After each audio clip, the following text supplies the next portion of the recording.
It was April of 2007, and my birthday was approaching.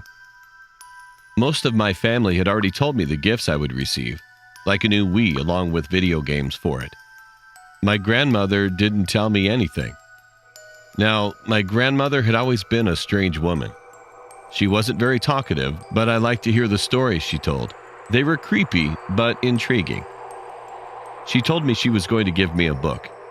She didn't show it to me, nor did she tell me what it was about.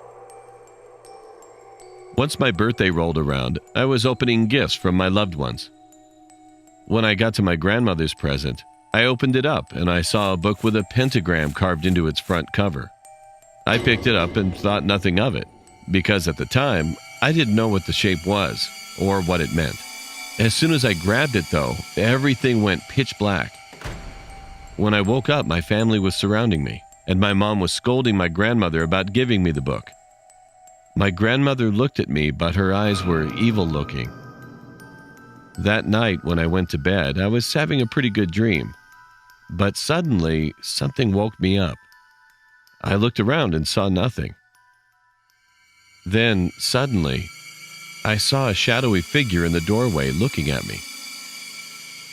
This wasn't a case of sleep paralysis because I was able to move, but that didn't comfort me because that meant it was real life. The figure crept closer and closer to me. When I looked closer at the figure, I saw gray hair and crooked teeth. That's when I knew it was my grandmother. I screamed and ran past her, but she grabbed me and tossed me back. I noticed she had something in her hand, but I couldn't tell what it was.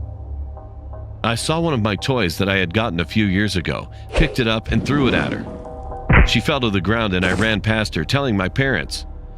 My parents called the police and they got there and arrested her. The thing she had in her hand was a knife, and she was planning on killing me. To this day, I wonder what would have happened if that toy wasn't lying there.